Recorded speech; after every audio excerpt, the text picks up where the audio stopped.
For some of us, exiting the faith was a quick hit. All of a sudden, the reality of a godless existence just clicks. For others of us, however, it's more of a slow and winding journey. I know for myself, I held on to faith for 2 full years, fighting and battling, begging and pleading with the God of wonders to please once again reveal himself to me. And some of us here tonight find ourselves in a similar space. Maybe we're in the thick of deconstructing our faith, pulling things apart and trying to decipher just where on earth we go from here and how those pieces might more honestly fit together. For some of us, we're not so sure we even believe in a God anymore, but we're not quite ready to walk away from the faith. For others, we know we've stopped believing, but we just can't quite quit the church. For all of this and more, we're here. Let's talk, let's discuss, let's navigate these roads together. So call in and share with us. Share your journey, share your challenges with letting go and moving forward beyond faith, or honestly about, well, pretty much anything else you're wrestling your way through tonight. That you and I and our guest co-host, that we all might partner up and find our way together. The number is on the screen, folks, 98 4400 5656, because the Live After Faith call-in show, it starts in 3, 2, 1, now.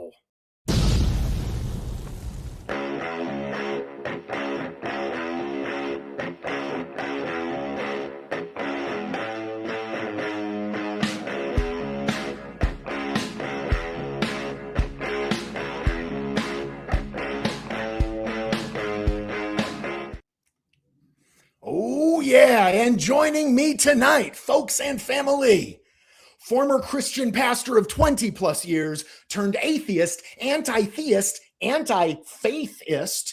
He's admin of Deconversion Nation, hosts both the Unraveler show and the Deconversionists, and is author of the upcoming Unravelation, all in an effort to help those of faith find freedom. Please join me, y'all, in welcoming the Unraveler, Alan Bondar. Welcome, bro. Hang on, I'm praying. Oh. I'm done. Okay, sorry, I'm done. In a moment, everybody, he's still trying to figure out whether or not to leave it or believe it or what's going on. How you doing, brother? That was it, man. I was in the middle of a prayer. Had to just double check, because you never know if you've left completely. So I apologize, folks. We do our best to screen the guests who are coming on the show. Trying not to trigger anybody, but honestly, sometimes you got to laugh just to stay sane. So, brother, how you doing tonight, man? I'm doing good, man. I'm doing real good. I'm excited to be here, and it's reality is that a lot of people I talk to do in fact struggle with prayer. So it's just kind of and a funny way to introduce myself, but in reality, that is a serious struggle for people. That's one of them when they leave the faith. Just having a hard time letting go of that person that they talk to, that close friend. Yes, that's a biggie for people. One of many. It really is. Absolutely, and those are all things that we want to talk through and give folks. Again, we invite you call in and chat with us. We're going to take a few moments, just help those that maybe are just meeting Alan for the very first time. Take a few moments to introduce and discuss a little bit. But we want you to call in, okay? If you are fresh off the Jesus train and you're just trying to figure out how the hell to navigate this stuff, then call in. If you've got some live boots on the grounds challenges that you'd like to chat with us about and try and figure out where you go from here, then please call in. Maybe you've got something totally unrelated to our featured conversation tonight about not being so sure you believe, but you sure don't know how to leave just yet. Call in about that, but really call in about anything. And maybe you're not even facing any challenges. Maybe you're not even sure you're an atheist or whatever, but you just want to chat, share a story, update us on your journey. We invite you to call in 98 4400 5656. But Mr. Bondar, so Bondar I'm Did I Bondar say it in right? prayer. That's how you say it, right? We did clear this at the time, folks, but sometimes I'm delusional. Am I saying it right? It's Bondar, but I'm Bondar in prayer, so that works, man. I'm That's sorry. good. It's just, it's like Michael Jordan, through the Yeah, air. yeah. It's all good, man. Bondar. It's a great start to the show. I'm in prayer with Bondar. It's all good, man. We screened him, but did you screen me? Yeah, I know what the hell I'm doing. But hey, to confirm what you said, please do call in because Drew and I have both been pastors. We've both lost our careers, basically, leaving the faith. So we know what it feels like to be in that struggle, and so we hope that that if you are struggling with that and just even have questions or in a place where you're like, man, you don't know, you're confused, you have 1 foot in and 1 foot out, man, please call and talk to us because we really do care and we want to help you navigate that journey because it's not an easy one by any means. Absolutely. So now, Alan, let me get this straight. You were a minister for a couple decades, including founder, just one of your positions, founder and pastor of Lift Church. Yeah. Boy, if that doesn't just beam mega churchism, I don't know what does. But Lift Church in Fort Myers, Florida. Yes. Tell us a little bit, if you don't mind, share with us a little bit about your faith, your backstory. What did that look like for you? What did your faith, your tradition, your ministry, what did that look like? If you could share with us a bit. So when you say mega church, that's funny because that was always like a dream of mine. I wanted to have that would have been dope. But in reality, I had a church of the belief system called preterism. I don't know if you're familiar with what that is. For those who don't know and might be watching, it's a Latin word, preterism. It just literally means past fulfilled. So the view is that all of the prophecies in the Bible were actually fulfilled through the destruction of Jerusalem in 70 AD, and that the coming of Christ is not some future cataclysmic event, but a spiritual descent in your heart. And that's as far as we saw what the scriptures were teaching. And there's a lot more to it, obviously, but this isn't the show to get into that. But that's the long and short of preterism. So anyway, my church was a full preterist church, and it was pretty much a mega church of full preterism because we were all very small churches. So in a way, I kind of did fulfill the dream of a mega church, even though it wasn't that large of a church in itself. But my history, I grew up in a Christian home, in a very Slavic Church of Christ Baptist background. It was kind of like a combination because when I was real young, we were in the Slavic Church, and then we transitioned to Baptist. And so I was inundated in church my whole life, but I loved it. At the time, I loved it. I was really committed to studying the Bible. I fell in love with the Bible, man. In love with it. You couldn't peel a Bible out of my hands, man. It was crazy. I'm leading my family in devotions at 9 years old. I was just looking for golden nuggets all over the place, just putting the pieces together.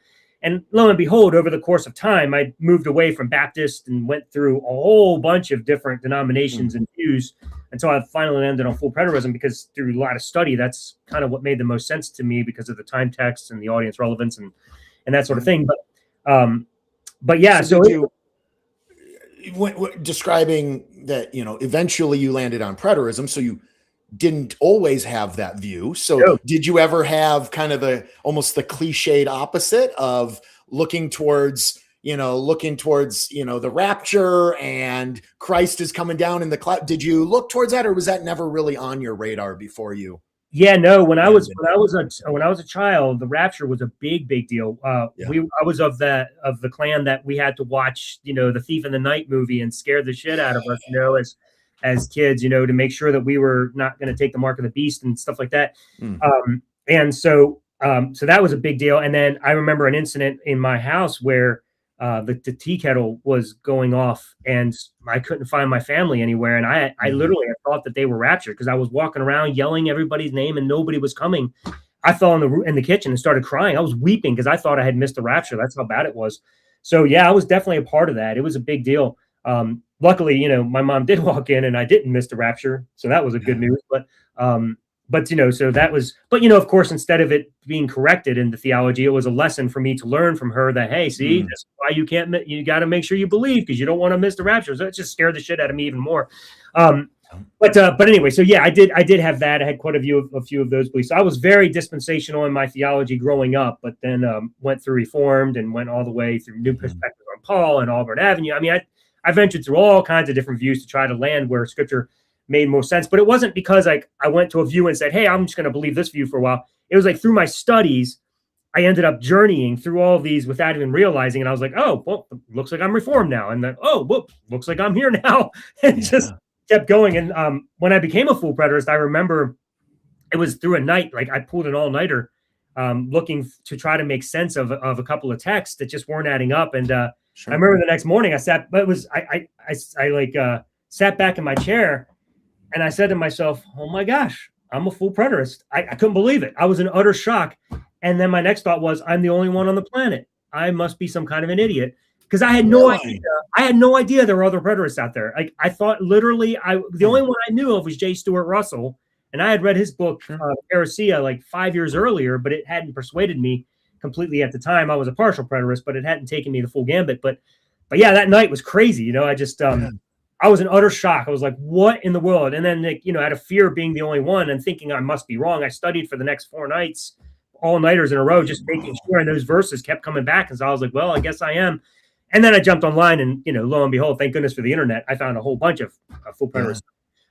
So it wasn't that scary after that. But I find that fascinating how much you connected your identity with your view of, fancy word, folks, eschatology. So for myself, like, yeah, I mean, I looked at that. I didn't think of that as some crazy idea. I was familiar with it. I was not, okay, folks. So we're not going to have too much jargon here, but there's classic dispensationalism, or what most people mean by dispensationalists. I wasn't that. I grew up that, but then in seminary, we're looking at, okay, there's classic dispensationalism, there's amillennialism, there's over here, we have preterism, and then you have progressive dispensationalism, which says, you know what, it's almost kind of a hybrid. So like I was very much into what is the original context? What was the authorial intent of the biblical passages by the writers? And I assumed nothing understood as traditional did I assume to be correct. I was reevaluating everything always. And so, yeah, kind of a hybrid is what seemed to me to make the most sense. And I could have easily gone with that preterist route, but I don't know that I ever would have been like, okay, it's like I'm getting born all over again. And so I find that fascinating that you really connected your identity to it. Did others do that as well in your your tradition or background? Or full preterism is a big deal to us, as full preterists, because what a lot of people don't realize about the eschatological view in full preterism is that it is intimately linked to soteriology, which, for those who don't know, is the doctrine of salvation. Because it isn't like all the other eschatologies and all the other systems of doctrine, they separate eschatology. It's like, this is salvation, and then someday Jesus is going to come back, and this is a whole different issue. It's called end times. Whereas in the full preterist model, salvation is the coming of Christ. Sure. That is one and the same. So once you see that, it's like, oh, there isn't an other eschatology. Eschatology and soteriology are synonymous concepts.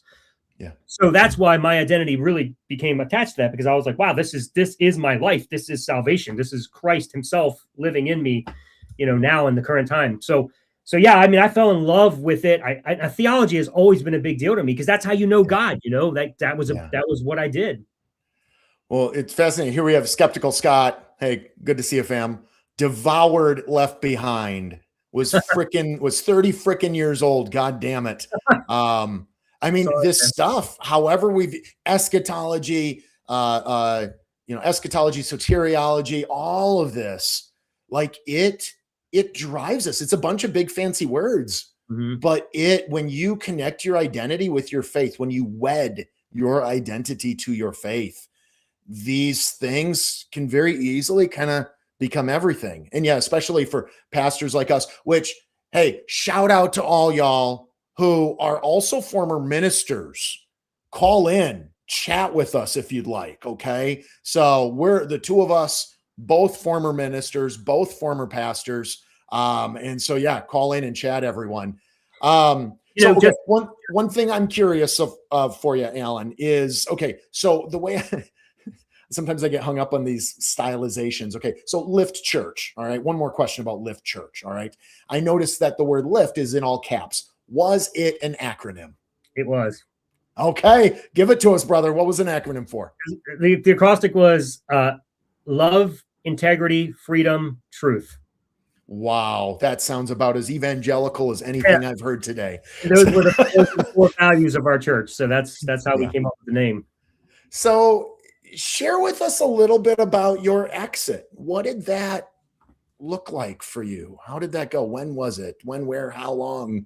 Yeah, absolutely. Before I do, I'll just say this also, and you probably know this, Drew. One of the things that you'll find us do is joke a lot about our history and joke about stuff.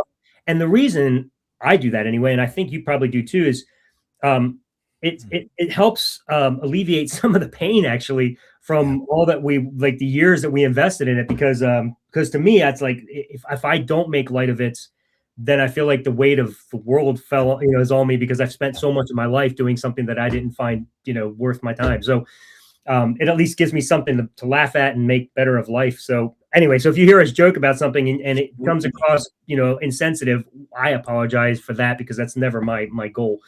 Well, and it can be, there can be a fine line between triggering and therapeutic in some of this stuff, right? Yeah. So I really say it. So I had pretty literally a mental breakdown quickly following on the heels of my deconversion. And something I've said for decades is you have to laugh to stay sane. And I really believe that. And I say that a lot. And I've heard folks say, okay, for someone that doesn't wrestle with mental health or anything like that, you don't want to use the term insane jokingly, because it can be a loaded term. Sometimes it has baggage, especially with insane asylums and things like that. But honestly, I don't use it jokingly. It's part of my own history. Is you got to laugh to stay sane. You have to. And so, like I was in a humanist group recently and start singing this hymnal, and it's like, holy shit. First of all, it's a non-theistic humanist group singing out of a hymnal. It's like, holy shit. Okay, this is triggering. This is triggering as fuck. And but yet we can also turn around and joke at it. And so with this show, Life After Faith, on Wednesday nights, I've heard some talking about, like, okay, it's Wednesday night youth group, y'all. It's Wednesday night small group. It's Wednesday night Bible study. That this show is. Obviously, it's not actually, but in a way, I think it helps those of us who come out of this. Yeah, we're making fun of it. Yeah, it can kind of almost be triggering, but it's also something for us to rally around and bond over, right? There was trauma in that shit, and now we're reclaiming it, and we're reinventing it. And this is real Wednesday night small group, y'all. That's great what you said. And also, sometimes when you laugh at things and you minimize the importance of what you think it is, it lessens the degree of attachment. So it might make it easier to say, maybe this isn't as scary after all to leave, right? Because there's nothing there to it. So yeah, I think having fun is great. I like how you said there is a line, so you got to be cautious. But yeah, it's good sometimes to joke around and have a great time. It helps me anyway. I find I can laugh a lot more at a lot more things now than I used to. I find myself more joyous as an atheist, to be honest with you. I think, which is strange, because we were supposed to have the joy of the Lord, but this is way better. I remember when I was leaving the faith, when I was on my way out, but I was still a pastor, fighting, begging, pleading with the God of wonders to please show himself to me once more. And assuming it had to be me, right? I'm the one who's not pulling on my end, right? Yep. I would literally, a senior minister in my fucking corner office of the church, up midnight, 1 a.m., 2 a.m., literally in a fetal ball, writhing on the floor, sobbing with tears, begging God to show himself, literally pulling out my hair, bloodshot tears, just begging and pleading with the God of wonders, and literally feeling like, mental health has always been a big thing for me, but like literally feeling like I'm losing my damn mind. And yeah, it's just, yeah. So let's put this up right here, because this is it. Joy of the Lord, right? Joy of the Lord. In bondage to the rules. Absolutely. James, Q1D4X. Fuck yeah. Hallelujah, I guess. Right. So, but yeah. So talk to us a little bit, Alan, about your exit. Yeah. Sure. So, so my life kind of fell apart before atheism. I ended up going through a divorce and shutting down my church for reasons completely unrelated to atheism at all. They had nothing to do with that. But as a result of that, there was about a 2-year time period of my life, just completely, my life itself was unraveling. It was just a mess, going through the divorce, shutting down the church. And then I went through a major depression. It was bad, man. I'm not one to get depressed, but good grief, man. That was so bad. It was just really hard, losing everything. Like, my whole career was gone even before the thought of atheism even crossed my mind. Like, but when I was a pastor and I would teach my congregation, one of the things that I would always say to them, I have a chapter in my book called Fluid Dogma. I talked a lot about this as a pastor, and I still hold to it today. It's kind of like a paradox, but you're going to have dogma, because whenever you have the information you have, you kind of draw conclusions, and you obviously are going to believe it. I mean, nobody walks around saying, I don't believe anything. Of course you believe things. So you have that dogma, but you got to be fluid with it, because new information is going to present itself. And when you find new information, you have to be willing to open your mind to consider what that information does for your current view.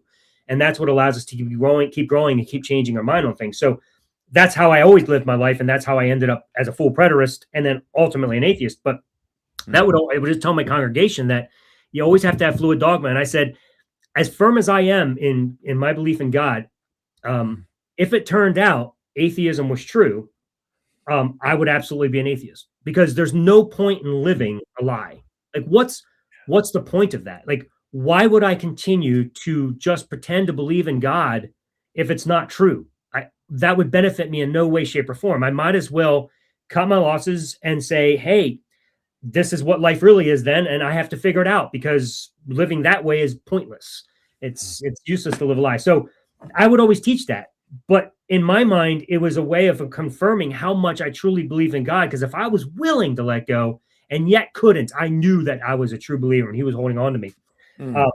And I did. I was a diehard Christian. My goodness, man, everything about my life was built around the church. I don't even think I had non-Christian friends. Like, I spent all my time in the church, man. That's all I did.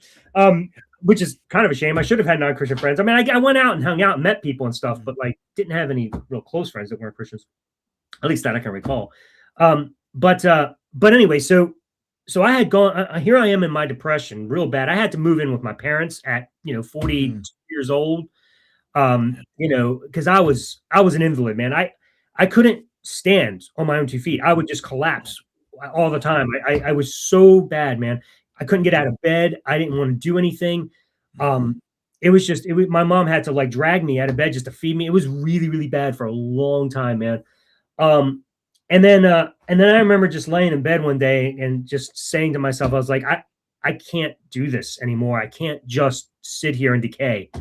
I have to find a way to get back on my feet. But I knew I couldn't just pretend like everything was okay and go on with life. I had to take small steps. So, my steps were like, today, all I want you to do is sit on the side of the bed and put your shoes on, like whatever, things like that.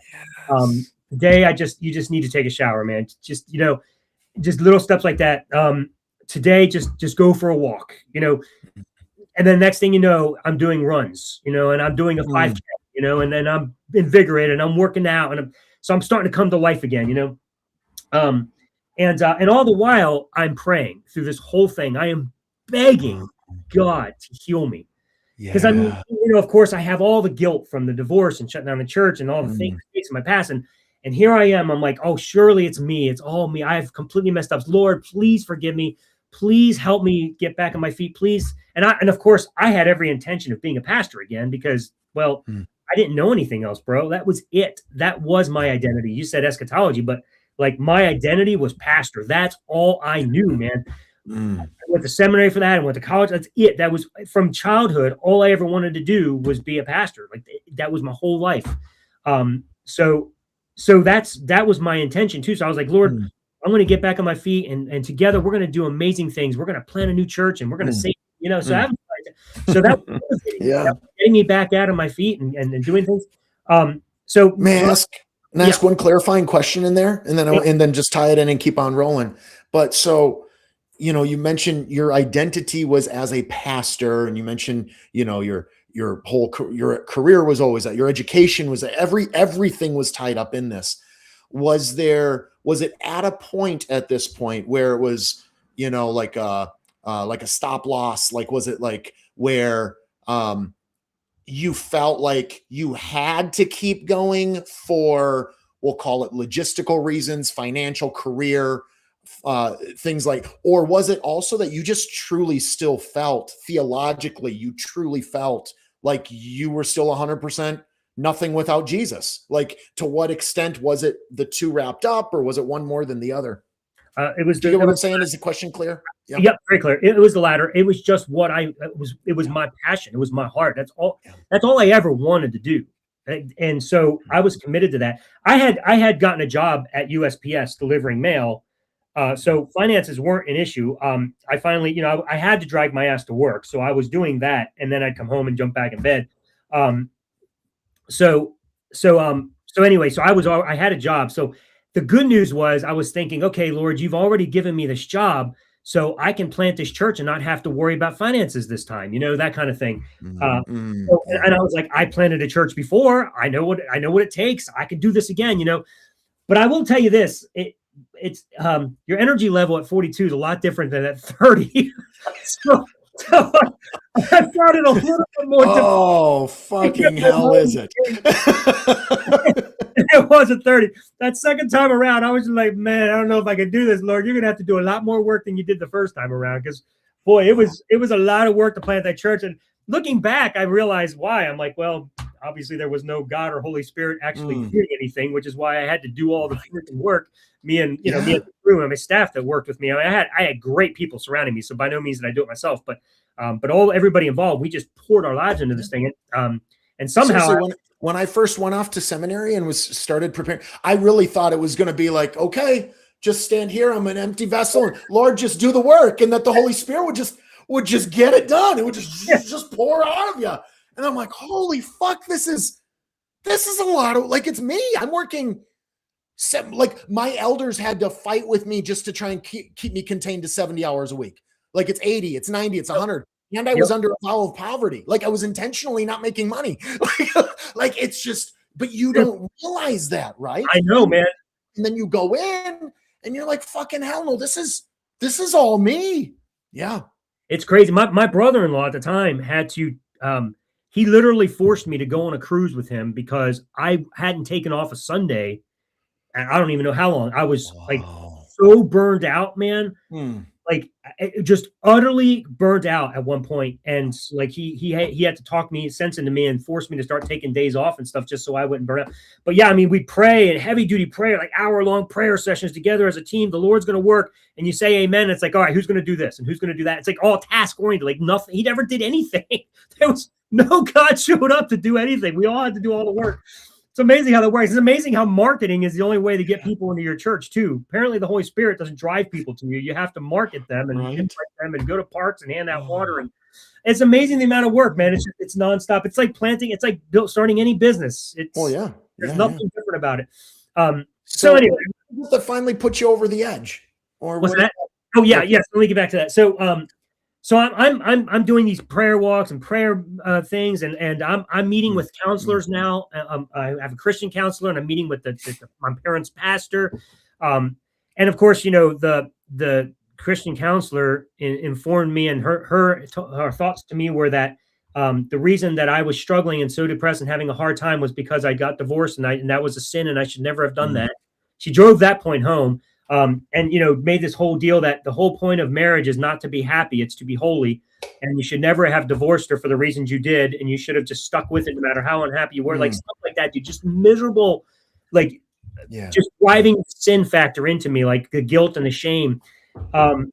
So those were, and then of course the pastor was doing the same stuff with his Bible study with me, and it was just starting to become overwhelming. And I'm just like, why is all of this being put on me? Like, why? Where is God? Where is my healing Father? Where is the one who won't break a bruised reed? Like, I wasn't getting any of that. All I was getting was the beat up, And then I'd have other friends that would take me out, because I think my parents started to sense that I was starting to fall away, because I was just like really struggling. And so, I'd go out and he would, one of these guys asked me the question, how's your walk with the Lord? And I remember sitting across from him when he asked that, and I thought to myself, what the hell does that mean? And I've asked people that question all the time, but now sitting on this side, I was like, I don't even know how to answer that. What does that mean? How do you walk with the Lord? What does that look like? Are you asking me if I'm reading my Bible a lot, if I'm going to church a lot? Like, what does it look like to have this walk with the Lord? Like, do you really talk with him and walk with him like you say you do? Or is it just a bunch of tasks that you do to make you feel like you're doing the right thing? And by doing those things, you're feeding this idea in your head that you have a relationship with God. Like, I couldn't figure that out. So that was a big trigger for me too. And I was like, what is going on? And I went out with a friend, because I was really struggling at the time. And I went out with a friend, and I had already done a lot of the brainwashing through the years of Christianity. I mean, just, removing layers of bad theology for one. And then now seeing all these things, and I wasn't able to go to church for a while either, because I was working at USPS as an RCA, and you had to work on Sundays at the time because we were delivering Amazon. So I wasn't going to church, but I was still reading my Bible and still praying, at least trying to. But things just weren't clicking anymore. I was like, something's awry here. This is just weird.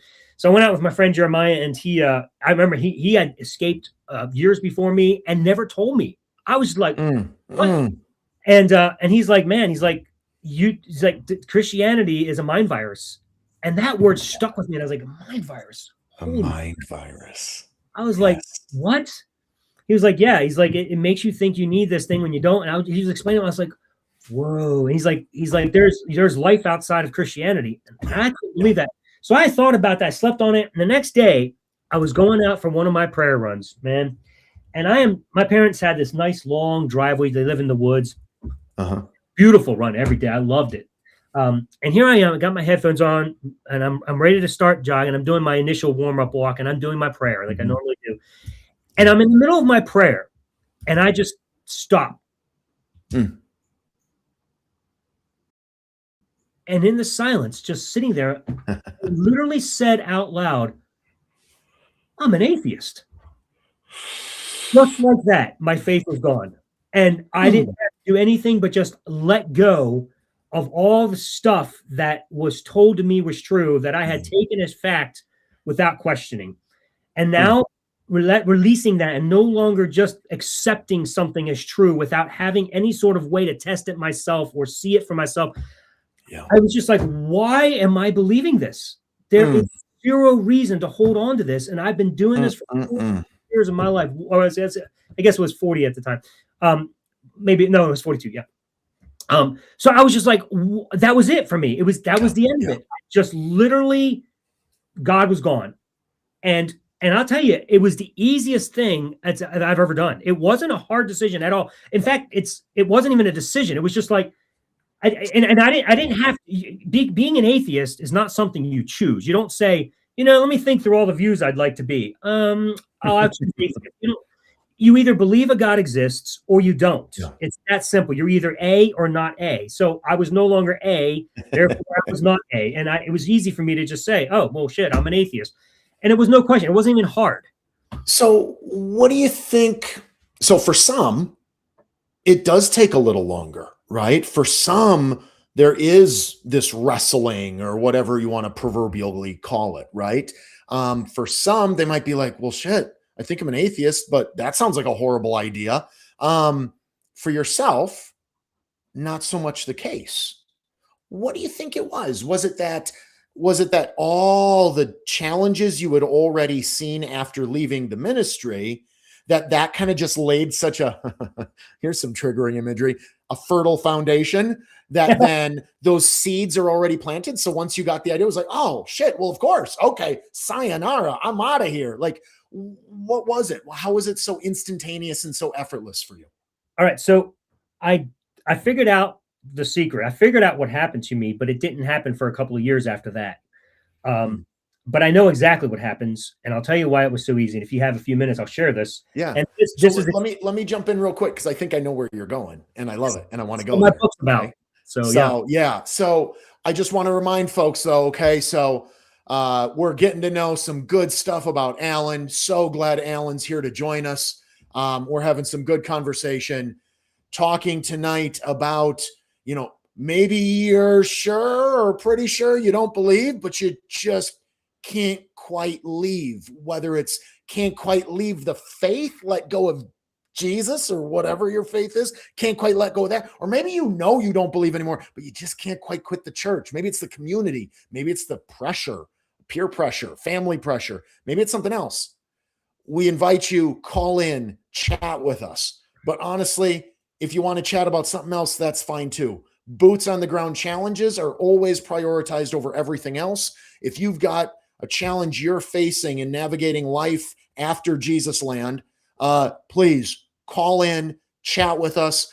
Or if you want to share some of your story, some of the journey, maybe you're sitting here going, yeah, this is exactly the kind of thing I've faced. I've kind of figured it out, but hell, I wouldn't mind sharing my story in case it might be an encouragement to somebody else. Please call in, bring your wisdom, folks. All right. The lines are open. 98 4400 56 56. The number's on the screen, or you can use the web call link in the show notes and call on in. Give us a shout. That said, turning it back over to Apostle Bondar. Share with us, dear brother. So tell us about what you learned, and let's talk about your book a little bit.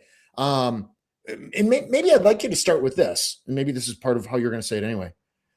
Anybody who's paying attention, maybe we've noticed a certain theme in all the titling of Alan's various projects. The book, Unravelation. The name, The Unraveler. The Unravelment Show. I don't know if unravelment is part of it, but there's lots of unraveling in the imagery. Let's start with that, actually, for this next, as we enter into this next segment and look forward to talking with folks. Just talk to me about the imagery. Obviously, it would seem clear, maybe I'm wrong, it would seem clear that imagery of unraveling is really meaningful to you. Talk to me about that. Yeah, it is. This whole idea, this concept is what the book's about. It's a term I coined, obviously, unravelation, and it's built on an idea of removing that mind virus that we have, also known as brainwashing, indoctrination. These are all terms that can be substituted, and all of those can be wound up into one word that Christianity uses. It's called faith. So let me give you a little bit of background as to where this all came from, how this book developed, and why it works. Go for it. So let me just say this up front here. If you are watching and you like what you hear, what I'm about to explain, and you happen to be one of these Christians that has questions, that you're struggling, or you have a friend that you would like to help deconvert because you think that they're primed for it. The book's also good for people who aren't and just want to be challenged. That's fine, but primarily it is next to 100% effective on those who are already questioning, that just don't know how to quite get rid of that virus and get out of Christianity. That's what it's for. And it's been through 2 years of testing, and has proven itself to be consistently and reliably effective. It's absolutely exciting to me to see how this works. And so a friend of mine read this book, and he gave me the name, The Unraveler. He said, hey, if you were a superhero, your name would be The Unraveler. And and that's where it came from. And so I just started calling myself the Unraveler. And then later on changed the name of the original book to Unravelation, which is a much better title. So here's what happened. And I didn't know this at the time. Frankly, I was wondering myself, like I did an interview on Jen Fishburne's channel, Answers from Genesis, Jenesis. Did Charles Darwin, did the spirit of Charles Darwin reveal himself to you? Is that where the revelation came from? Or sorry, stupid jokes. Continue. No, not at all. But she had asked me the question on her show. This was 2 years after I had deconverted. I went underground. Like, I've always been a very public, I want to be in the public eye. I just love that. Like, I thrive on that. I don't know what it is about me. I'm just made like that. You know, some people, you know, would rather be in there, would rather die than be on stage. But me, I'm just like, oh. But for those 2 years, man, I was like, I'm done. I needed to heal. I needed to rethink my life. I needed to figure out where I was going. Because when I left Christianity, like a lot of people say to me, they're like, well, you just never were really a Christian. You know, you never really believed. And I'm like, seriously? Like, do you think I had some plan, some grandiose plan that I worked out for 42 years that I was just going to pop out and be like, haha, I'm not a Christian and I have no plans for my life. Yeah, I didn't know what else to do. I didn't have some grand plan of where I was going to go. I stepped out. How much would you have to invest in that con, right? Like, oh, I'm gonna put all my college into it. I'm gonna put all of my work history into it. I'm gonna spend years, and it's gonna be this amazing con, and then everybody's gonna be shocked. Like, come on. And you have nothing to show for it at the your end. Accusations first. Makes no sense. Nothing to show for it at the end either. You know, you come out. And so I was like, I don't know what I'm going to do. You know, here I am single. I've never been single. I've been married since I was 22, you know? So I was like, I didn't even know how to date, man. Dating was just weird. I was stumbling over. I was like, what do I do? So I didn't plan on being a USPS driver my whole life. So that was new to me too. I was like, is this what I'm going to be doing the rest of my life? Like, I'm the pastor who used to sit on his couch typing his sermons. And when the mail truck would come by and deliver, I'd look out the window and be like, glad I don't have to do that job. Like and I want to clarify. I want to jump in real quick and help folks with some of the psychology of when you spend your entire life, or at least the last few decades, feeling like God himself, the creator and leader of the entire fucking existence, has called you to be his personal assistant, running boy, to save humanity. And you wake up every day feeling like you are on a personal mission from God himself. And then all of a sudden it's just gone. And you used to see, I am nothing but a follower of Jesus. I am nothing but that. Now all of a sudden, I don't even believe in, I'm not even sure Jesus was a historical person. Like, I don't. So then if I'm nothing but him and he doesn't exist, then who the fuck am I? What am I? So it's in this context where the common feeling is every job. I'll tell you this, every career I've ever had, including the one I have now, and it's an amazing career. It's super fulfilling. And yet it's nothing compared to being the God of the universe's personal selectee to help him save the world. Yep. Every day almost I battle feelings of insignificance. So I put this context, certainly not to shift it from Alan's story to mine. I put this context in case anybody's out there being like, well, what's wrong with being a driver? What's wrong with doing these other careers? Nothing. But when you're psychologically fucking duped into believe shit show conspiracy theories of how the world works, and then you start to come to reality, there's no variation of reality that fits the fucking high that you used to have. So I just want to clarify that in case anybody's sitting there going, well, Alan, that's my job. Why are you shitting on my job? No, it's shitting on the fucking painful experience it is and coming to reality, and also realizing I dumped all this education into something that I can't do anymore, and feeling like you need to start from square one. So you feel like being a pastor was a specialized position. You went to school for it, you studied for it, you were uniquely equipped for it. Not just anybody could do it, that kind of thing. Whereas, you know, you think USPS driver, like, well, there's nothing special about that. So you feel very privileged to do this job. And then suddenly you can't. And you're like, well, that sucks. You know what I mean? Like, but don't get me wrong. Like years later now, I love my job. This is one of my favorite jobs I've ever had. It's super fun. So I have no problem being it now. It was just at the time that transition was really hard for me to handle. Yeah. But, you know, the other thing, Drew, not only that special feeling of being a God's special chosen person, but I fully invested myself into the doctrine of Scripture that taught that I was a sinner, a worthless, no good person without Jesus. Like on my own, I was the wickedest of the wicked. I was worse than Hitler. I committed cosmic. I really believed that about myself, that I had no value in myself. So imagine you really believe that about yourself, but you see Christ in you, so you have some sort of semblance of value because of him. But now he's gone, and you no longer have your value. I was a mess, dude. I was like, I had to go through years of therapy just to find some self-fucking worth because of what religion did to me. Christianity sucks ass, dude. I absolutely hate it. People do not understand how evil this religion is. It's why I do what I do, trying to help people deconvert, is because it actually destroys you. And even the Christians who try to say, well, no, I'm not part of that type of Christianity. I don't believe that whole devalue thing. Really, it's just disguised. It's being played down, because the reality is, if you need Jesus, it's because you don't have enough value in yourself. That's why you need him. So don't believe the lie that you're not being devalued. You are. You don't need someone else to be valuable. And you need to wait to realize that. So that's why I do what I do, because it destroyed me so much. I don't want to hurt. I don't want anyone else to hurt. So I worked really hard to figure out the secret as to what it takes to help people not only find their worth and value again, but how to deconvert. So we'll talk about it in a second. Looks like you have a thing on the screen there. Yeah. Bree says this, and I love is a loose word because there's a lot of pain and heartache in this, and yet I resonate so much.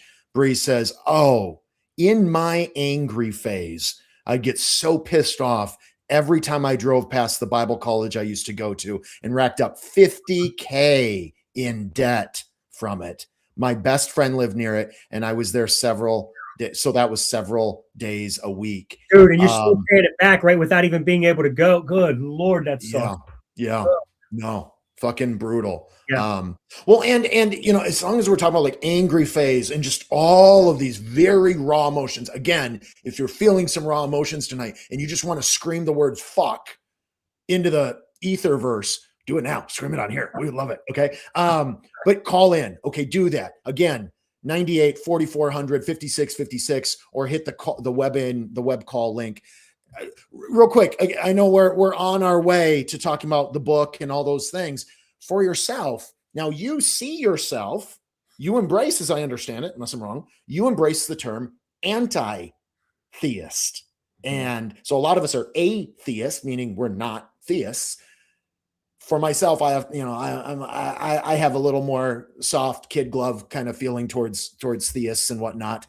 So I don't necessarily use that term, but I want to take that opportunity to demonstrate we all don't have to be on the same page. We don't all have to get excited about the same things. We all don't have to have exactly the same position, because that bears the atheist disease of fundamentalist atheism. We don't all got to be on the same page with everything. And so, though sometimes I carry a little bit more, well, let's look for what we agree on. Let's find commonalities. Not everybody does, and that's good, for good reason. We need some rabid folks out there. So I would love for now, or just in the space of where you're going, talk to us about a little bit more, expand on why you're not just an atheist, but an anti-theist, and why you are, another fun word you put when you shared with me, anti-faithist. Okay. I was at, humanist community I'm a part of, folks were talking about, somebody was talking about just recently over the weekend about how they are a person of faith, but their faith is in humanity. I'm guessing for a lot of us, honestly, that was a little triggering for me. But so talk to us about why you're an anti-faithist, why you're an anti-theist, as you continue to take us where you're going with the methodology of your book and whatnot. Sure. So when I say anti-theist, I'm not anti people who are theists. that whatever. I mean, it's not like if you're a theist, you can't be my friend. That's not what I mean by that. I simply mean that I'm opposed to religion. I'm opposed to a God of any sort. And from what I have observed of all gods, of all religions, even if one did actually exist, they're all evil as fuck, and I want nothing to do with them. So I'm completely opposed to worshiping any sort of a deity whatsoever. And I think religion places that value on it. And I think that religion is harming us more than it is helping us. So I would gladly do away with religion overnight if I could snap my fingers and do that, because it's not good. It's not healthy. So that's what I mean by anti-theist. As far as anti-faithist, that'll become more apparent as I talk about my book. But essentially, step out of the way. Essentially, I'm opposed to using faith as a determining factor for anything. Like faith is an unreliable method by which we can determine truth. Like anything can be taken on faith, anything. So there's no way to determine whether what you take on faith is true or not. It's just you decide you like. It's all preference. There's no way to determine the value of it. You can't test it. That is different. That type of faith is different than the kind of faith your friend was talking about. The type of faith your friend's talking about is like faith in a chair, or faith in an airplane, or faith in your spouse that they're going to come through for you. Like, but they were talking about it in a religious context.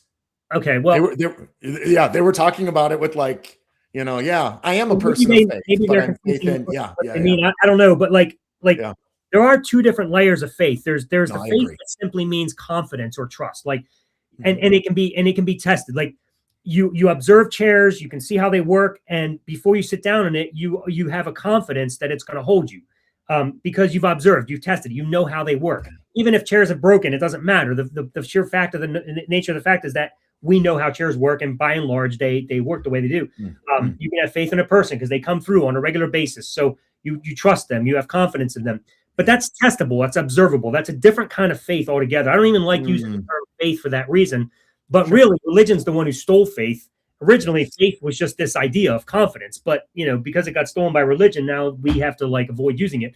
But faith, the term faith is a second layer. It's the layer that says, I just believe this without proof. Like, you have no way to test it. When people come and they talk about the existence of God, they, you know how it ends up resorting. Well, you can't prove he doesn't exist. Well, of course I can't prove he doesn't exist. How the hell do you prove something doesn't exist if you give me nothing to fucking work with? And the problem is you don't have you have no way to prove he does exist either, which is why you're throwing the burden of proof on me. But the real question you have to ask is, if I can't prove he doesn't exist and you can't prove he does exist, what the fuck are we believing? Like, what are we doing here? Why are we believing shit we have no grounds or way to determine reality from? Like, it's just, so faith is just a shit show, man. It's absolutely horrible. However, that is the primary reason why it is so hard to leave Christianity. If you've stopped believing, but you're having a trouble leaving, that is the reason. You have been brainwashed to value this thing called faith. Faith has become praiseworthy in our society because of what Christianity has done in our culture. And so if you don't have faith, you're considered somebody that's not using their full potential. You don't have faith? You need to have faith, brother. The more faith you have, the better. Well, that's good. Faith is useless, but you have been convinced it's good. And so when you stop using faith, there's a certain emptiness you suddenly feel. You're like, well, what do I do now? I have to test everything. I have to observe everything. Well, fuck yeah. Of course you have to observe everything. Yes. That's the only way you can know anything exists. If the minute somebody gives me a way to test that God exists and I can actually verify it, I'll believe in God again. But until I can do that, why would I believe it? Right. No, 100%. I have no problem with you giving me a way to test that. I'm not opposed to knowing there's a God. I won't like him. I will still not worship him. But that doesn't mean I won't believe he exists. I just have to have some way to test it, because otherwise I'm believing based on faith. And faith is just throwing your arms up in the air and guessing. That's just not a good way to live. So anyway, so that's why I'm an anti-faithist. But to my story then, so 2 years, after I went underground and tried to figure out my life, because I literally didn't know what I was going to do. Like, people do not understand when we talked about it earlier. When you leave as a pastor, you don't have a plan. Like, hear us, man. We weren't playing. We weren't just joking around and trying to throw a con, man. I didn't know what the hell to do with my life, man. So I had to figure that out for a couple of years. Fortunately, lo and behold, I got my head together. Found a new girl. I had family. Everything's great. So my life's back on track. Everything's good. But so 2 years later, my old friend Jen Fishburne, we were full preterists together. She reaches out to me, and we're talking. She hears somehow through the grapevine that I had become an atheist, and we're talking. And she's like, "Hey, would you like to come on my show and share your story?" Because I had contributed as much as I could to the Christian community when I was a pastor. Written a couple books and had a lot of influence, spoke at conferences. I was fairly well known in my community. Yeah. And so she said, maybe it's time for you to start contributing again. But, from the other side. And I was like, whoa, that's fascinating. You can do that? I was like, that's a thing. So she brought me on her show and I did the interview. And during the show, it was like a 2-hour interview. But during the show, she asked me the question. She said, what made you walk away? The same question you asked me tonight. What was the factor? Yeah. And I was stumped. I was like, I don't know. One minute I was praying and the next minute I was an atheist. I have no idea. So I was like, I've got to figure that. I'm a dog on a bone, man. I'm a guy who loves to solve puzzles. And I was like, I got to figure this out. And I thought, if I can figure this out, maybe I can help others deconvert. So that was my mission. So I entrenched myself back into as much as I could of Christianity again. I started reading my Bible again, praying, listening to music, just to see what I left, just to see if I can place myself back in this situation, to see what it was I loved so much about it. Because if I could figure that out, maybe I could figure out why I left. So I need to put that story on pause for a second, because there's another super important element to this that helped me figure out the trick to helping people get out of this. When I was in my depression of living with my parents, I was hanging out with my coworkers during breaks, because we would go and I would work, and then during the break we'd go out and they would smoke. And so I was like, they offered me a cigarette and I was like, sure, why not? I was so depressed. I didn't give a shit about my life or anything. So I picked up smoking. Bro, that is the hardest habit you'll ever quit. Good grief, man. I wanted to stop so bad after a couple of years of smoking. And I was like, I can't stop. You try to stop and you get the shakes and you get withdrawal. If you've ever smoked or had any addiction, you know what I'm talking about. Like you really want to stop and you think you want to stop, but then immediately no less than 3 days later, you're back to smoking again, because you just can't deal with the shakes. Like you think you need this thing so bad, you can't live without it. There was a book that I read that helped me quit smoking. It was called Alan Carr's Easy Way to Stop Smoking. If you're a smoker or any addiction, actually, and you want to quit, promise you his stuff works. It's absolutely amazing. I'm gonna jump in real quick here. I just want to throw something out so that somebody can noodle on something, because there is quite a conversation happening in the chat, and I think I agree with Detroit Atheist Queen. Hey, Jesus Exploration 7, call on in, chat with us, tell us why we're a bunch of fucking morons or whatever, however you might word it. But call on in, chat with us. We're not scary. Come on in, fam. So, and I think somebody else maybe put another, there was another quote on here a moment ago, but call on in. In the meanwhile, while we wait for Jesus Exploration number 7, the 7th of their kind, to call in, keep telling us about your kicking Jesus like he was a damn cigarette. Yep. So I had read this book because I had been a smoker like 10 years earlier, and a heavy one. And I had quit using his book. It just was like magic, man. You read this thing and you're just done. Yeah. I would never have gone back to smoking because that book actually worked, except like I said, I was in such a depression. I literally just didn't give two shits about my life. So I ended up getting hooked again, which was absolutely horrible. Yeah. This time around, the book didn't work as well as it did the first time. The first time was just first time read through. I couldn't wait to quit. It was just, it takes away your craving. Like you literally despise the cigarette. Just, you're done with it. There's just something about it. What he does is he just removes all the brainwashing that makes you think you want this cigarette. Yeah. And once all that's gone, once the deception that makes you think there is some sort of value to this cigarette is gone, then the cravings are like fluff on your shoulder. They literally are. The withdrawal is not the hard part about quitting. It's the brainwashing. It's the mind virus that makes you think you love it.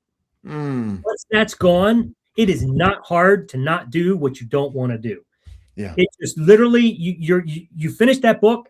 I was in the middle of and he tells you don't stop smoking while you read. He wants you to keep smoking while you read. It's the coolest book, man. So you're just like sitting there, you're like chain smoking, reading this book. You turn the last page and you're like, the hell am I doing? And just like that, you're done. All right. But anyway, so fast forward now, I'm back to smoking again. And I'm reading this book and it won't work. I read it again and it won't work. I've read it like 15 times and it won't work. I'm like, fuck. So the company has actual live conferences you can do with people and they trainers and they do like an episode, like an episode and with other people in the room and whatnot, and you can ask questions and that's supposed to also work. So I thought, okay, let me try that tactic. I did, and that's like $400 to attend one of those. I paid that. I did it 3 times and it still didn't work. Oh my gosh. And I talked to one of the ladies who was in the program, and she said probably the reason it was struggling so much is because it's like watching a movie like The Sixth Sense. Have you ever seen that? Yeah. Great film. That ending just shocks you, and you're just like you like get the chills and everything. Watching it a second time, you don't quite have the same effect at the end of the movie. Yeah. Same type of thing. Oh, you're reading the book again for another addiction. It's not going to work the same way because it's not going to hit as hard. Okay. Exactly. So anyway, but I refuse to quit. And here was my thing. I am not going to stop smoking if I'm going to have cravings the rest of my life. To me, that's just not worth it because that's just absolute suffering. If I have to do this all the time and have this thing on my mind and always want it, fuck it. I'm just going to keep smoking. Like, what the hell? But I was committed to figuring out how to quit again because I was like, I don't want to smoke and I don't want the cravings. Both of those had to take place. So I studied that book. I read it no less than like 25 times, dude, over and over and over again. I read it so much that I could regurgitate the book to you. And here's what I believe happens. While I was reading that book, the method of removing brainwashing was happening to me with my Christianity, and I didn't even realize I was doing it to myself. So I had unraveled all of that stuff that made me think I needed this God and I needed this religion. And then once all of the brainwashing was gone, just like that moment with that cigarette, that's what happened to me on my walk. It was that same feeling that I had that time that I quit smoking. And I was like, when I realized that, I was like, holy crap. Yeah. And when I was driving down the road, I'm delivering mail and I'm trying to figure out why I quit, and I'm listening to this music. And one of the songs that I was playing, and I just kept hearing this theme over and over again as different songs were playing. I was listening to a DC Talk song, good old DC Talk. I love that, man. They were like my favorite. You know who's doing it? Yeah. Right? I knew I did it. Wasn't that great? But addicted to Jesus, Who's man. doing it? I'm addicted to Jesus. I'm addicted to Jesus. I'm addicted to God. Like I kept hearing it, Carmen and DC Talk. I'm addicted to God. I'm addicted. We're addicted. It was pretty confident. I was pretty able to say, yep, they're addicted. But it was that moment that hit me. I was like, careful now. You sound so much like the original. We don't want this to get taken down for copywriting. Well, thank you. I think maybe I'll put it out there. That seems reasonable. But it was that moment. I said, addiction. Yeah. Oh my goodness, Jesus is an addiction. When I picked that up, and I used to say I was addicted to Jesus too. I had no problem with that. And I realized I was like, wait a second, they're both addictions, which means the way you get rid of the addiction is utilizing the same method. And I thought, if I can find a way to translate what he did with smoking into Christianity, I bet you I can have the same effect and take that effect and do that for you. So what ends up happening is you have all the things that we treasure about Christianity, like going to church, singing the songs, the fellowship, the reading the Bible, the prayer, the serving, the evangelism, all those highs. Those are things, they give us that dopamine high. They give us the dopamine rush that brings us back up to the level that we need in order to feel that joy of the Lord, so to speak. And so that's why we keep doing it. That's why we're told in Christianity, you have to keep feeding yourself. You have to do all the growth. You have to do it. And that's how you make sure that God's grace works. Because if you don't do the stuff, God's grace stops working. Surprising, right? So that's all what you would call the little monster. And it's like you're feeding this little monster inside of you that makes you crave this high, this dopamine hit that you have to have all the time. But the little monster isn't actually the problem. I'll talk about the problem in a second. Looks like you got a thing on there. Yeah. So Solid Snake call in, tempted to call in and discuss the aftermath of deconversion as it relates to relationships. So I'm going to, and maybe Solid Snake, maybe there's more context in the chat that I've missed. I presume you're talking about it as someone who has deconverted and wanting to call in and share about the aftermath that you've seen personally. Maybe it's somebody else who wants to call in and be like, yep, and y'all are terrible. But call in. Let's chat. Either way, regardless of which way you're coming from, Solid Snake. Call on in. By the way, snakes are my superhero. Love them snakes. Snakes, Satan, all of it. Bring it on. Bring it on. Anyway, okay. Yeah, continue where you were, and we'll wait for both what was it? Jesus the Explorer, like Dora, and the Solid Snake. Call on in. Chat with us, folks. All right, let's go, fam. So the reason that little monster stays alive is because you haven't killed the big monster of faith. Once that big monster of faith is starved, aka the brainwashing. See, and everywhere, another sphere of life, we'll just call it brainwashing because that's what it is. You have this, you've been indoctrinated to think certain things. It's the same thing in Christianity, but they gave it a term called faith, and it sounds beautiful. It's a wonderful thing, glorious. The more faith you have, the better, right? But even if you have just a little, it's still, God can still use it, right? So faith is just this glorified thing. But that's what makes you continue to believe that you have a sin problem and you have a God solution to that sin problem. And so it's kind of like the tobacco and the paper. The tobacco is your sin wrapped in the paper of God's forgiveness. It's kind of the analogy that I like to use. So you can't have one without the other. It won't work. So you have the sin and God, and they work hand in hand. And so once one is gone, the other's gone because they depend on each other. Yeah. So once you kill the big monster of faith and you no longer think that's a reliable method, little monster stops being fed and quickly fades away. And you realize that all these benefits that you think you had that give you that dopamine hit, they no longer are important to you anymore because they're not necessary to give you that high anymore. Yeah. You level out and you become like every other non-Christian, not needing Jesus. Just like non-smokers don't need a cigarette to survive their life. So that was the secret to me, and that was a huge deal. And so I put this in a book in a method fashion that if you read this book from beginning to end, when you're done, you're done. You're just like, holy crap. Yeah. And you just walk away. I have had amazing testimonies. And I wish I had actually brought some up with me. I could probably find them, but just incredible testimonies. Just people telling me, oh my goodness, Alan, I couldn't make any decisions until I read this book. And now I feel like I can make a decision with my life and not have to wait on God to tell me what to do, stuff like that. One person said this book is a gift to humanity, stuff like that. Like just incredible reviews of people that have been reading this. So I'm excited to release this. And if you are struggling to leave or just even have questions or just even have that inkling of thought that says, this is interesting.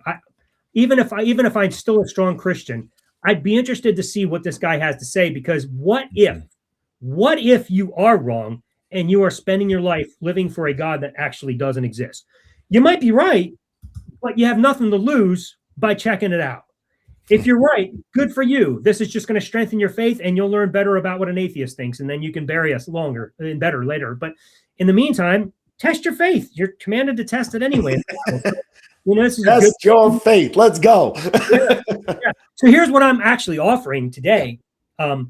Because I'm still waiting for an agent and a publisher. I'm working on that right now. And also a couple of forwards, a couple of endorsements, Mr. Drew. So yes, waiting on those. So while we're working through that, in the meantime, during this short period of time between now and publication, I am going to offer this book for free to read it digitally for anybody who is in this position right now and is watching the show, because I want you to have an opportunity to be free. And also, it'll give me an opportunity to test this book a little further and have more material to present to people for endorsements. So if that's you, if you would like to read this book for free before it's released, email me at alan@unravelation.com. That's ALAN, my name's on the screen, at unravelation.com. And I will give you a link to read it in Google Docs. And just FYI, it's actually, you're going to get 2 links because it's actually 2 books. The Prime book is called Unravelation, How Those of Faith Find Freedom. There's a second volume to it. It's called Unravelation, But What About ... That volume is unessential, but it's all the questions you might have as you're reading the Prime book. And it works like one of those choose your own adventure books that you used to read as a child. I used to love those. So what happens is you get to certain spots in the book, and if you're like, hey, but what about bang, you jump over there, you read it, and you come back. If you don't need that chapter, you just keep going. So that's why there's 2, but it's just up to you if you want to read that second one. But that's the way the book works. A lot of fun to read. I encourage you to do that. And Alan, the contact info, I forget what all you gave us to put in the show notes, but I know you have some handles, some contact info in there. I'm guessing if people reach out to you any of those ways as well, that you'll respond and help them find the book as well, right? Yeah, absolutely, I will. And I guess I didn't give you my email, but I should have. But I'll pop it into the. Can I pop stuff in the chat too, or not? Yeah, you can. Yep, just go to the stream on the chat. There's private chat, and then there's the stream chat, and that goes right into the live chat right now. So go ahead and drop that in there, folks. I'm going to say it again. It looks like we do have some folks who are calling in, and we're just checking out all the things with them there in the screening room. But give us a call. The show, it ain't over yet. 98 4400 5656. Call on in, chat with Alan and Drew, Alan and myself. Yeah, Drew. We also have some exciting stuff coming up. We have everyone's favorite segment, Bullshit Bible Verse of the Week. That's going to be coming up here shortly. In fact, what do you think, Alan? Should we go ahead and get a little bullshitty right now? Let's go ahead. Let's go ahead, folks. Pulling it out with Pastor Drew's Bible. This is the Bible that I preached with as a good minister of the Lord back in the day. You know what, though? I'm going to push pause on Bullshit Bible Verse of the Week because we do have a caller right now. Fresh off the queue. Here we have Victor. Pronouns are he, him, calling out of Massachusetts, an atheist who wants to talk to us about relationships and whatnot. Pushing the big green button. Here we go. And Victor, you are on live with Alan and Drew. How you doing, fam? Hey, Victor. Hey, how's it going, guys? Great. Hello. How are you tonight? I was in the chat. That's why I called in. So I'm doing all right. It's a little over a year since my conversion. And hey, Victor, I'm sorry to jump in. It seems like it's a little spotty. I'm hearing you kind of off and on. I don't know if there's anything you can do to try and solidify your connection or. Oh yeah, hold on a second. Drew, why don't you? Sorry. What was that, Victor? Oh, you know what, guys? I'll try calling on my phone. Okay, sounds good. We'll hold the line open for you or something like that, okay? Drew, while he's doing that, yeah. I actually can't type in the chat. It's just there's not an option. It's so weird. Oh, really? Okay. Yeah. So somebody else is going to have to pop that in for me because I can't do it. Oh, interesting. All right. Oh, yeah. You know what? Yeah, back here you can only type into the private, not into the stream. Sorry, folks. Yeah, if someone in one of our amazing crew wants to drop Alan's email into the live chat, that would be fantastic. And Victor's going to be calling back in a moment. First, I got a quick and easy question for you here, Mr. Allen, Preacher Allen. Yeah. All right. What was your favorite Christian rock band? What am I thinking for them? My favorite Christian rock bands. Oh man, I guess. Oh man, you know, did you follow? Were you around in the 90s? Did you have any? Come on, let's go. No, I'm kidding. I'm being an asshole. I apologize. I gotta say, DC Talk was probably my favorite. But I loved Code of Ethics. I loved Audio Adrenaline. Yeah. I liked White Heart. No, not White Heart. White Snake, I think it was called. White Snake? Code of Ethics. Code of Ethics. Was that?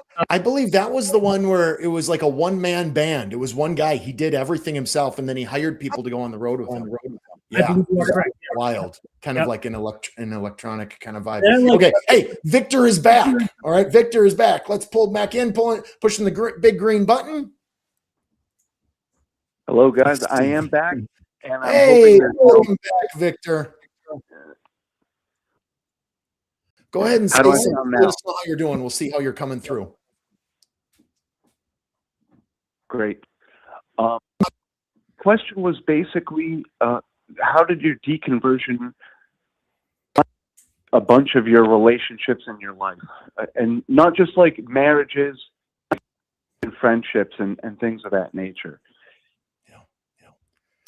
Yeah, it's a great question. I mean, So what was the question? it's not easy. So the question, and yeah, it's a little spotty still, but I think we're good enough, Victor, where I'm catching 95% of it, I think. And yeah, Victor's question is, I believe, correct me if I'm It's wrong. on the bottom of the screen. How did your deconversion affect Yep. your relationship with Asking each other? how, yeah, and specifically, I think, Victor, you just said, yes, sure, more typical things like spouse, etc., but also looking more broadly, just to the whole scope of, dare I read into this almost, of your community, just kind of like everything. Is that where you're coming from, Victor? Yeah, a little bit. I mean, I grew up going to a church that was in my family, so Yeah. my deconversion is kind of one of many reasons I decided not to speak to many of them anymore. So just, I'm wondering if I'm sort of typical of that sort of experience. Yeah, absolutely. Let me ask you this, if I may. Are you pretty publicly open, out and open as you describe yourself as an atheist, it sounds like. Are you pretty out in the open about that, or Absolutely. are you selective in who you tell? How well do people know, or how widely? No, I'm pretty out in the open, and Yep. in fact, I'm basically an anti-theist at this point. My people. Absolutely. Nothing wrong with that. I mean, I think the big, I hear kind of the core of the question asking what we've done or what our experience is, me and Alan. But first I'd just like to highlight everybody's story is different. Everyone's situation is different. There's really no right or wrong way to do any of this. I think I heard you say that you've disconnected from a lot of your family because of it. They're just totally, you may have even used the word cut off. Is that correct? And is part of the question then, like, how far wide and how common is it to cut folks off, or expand a little bit more on what you're curious about? Well, it's that, and also their political beliefs versus my political beliefs. Yeah. What's been going on with the country and how there's this correlation between certain political movements and Christianity. Absolutely. I'll tell you this, you're definitely not alone in that, Victor. And if I end up speaking over top of you, let me know. It is still fairly spotty, but again, I think I'm catching most of it. If I end up stepping on your toes though, let us know. Okay. But no, I appreciate the question, because it really, especially now you throw politics on top of it. When I first left the faith, it was back before call it the current era of the last decade. And so I was able to kind of deal with each of those issues kind of separately, I suppose you'd say. For me, just to give you kind of quickly my concise, with my relationships, I really did have, earlier in the show, I said I kind of had a mental breakdown of sorts, quick on the heels of leaving the faith. And in so doing, I literally went through Facebook and just unfriended like everyone, down to like 20 people. And I was a pastor. I had a couple thousand friends, disconnected them all just without saying anything, without comment, just boom, gone. I just wanted to get away from everything. so that I could try and reassemble my view on the world and my lens on life and ethics and things like that. That said, I don't know, a lot of those relationships have been repatched.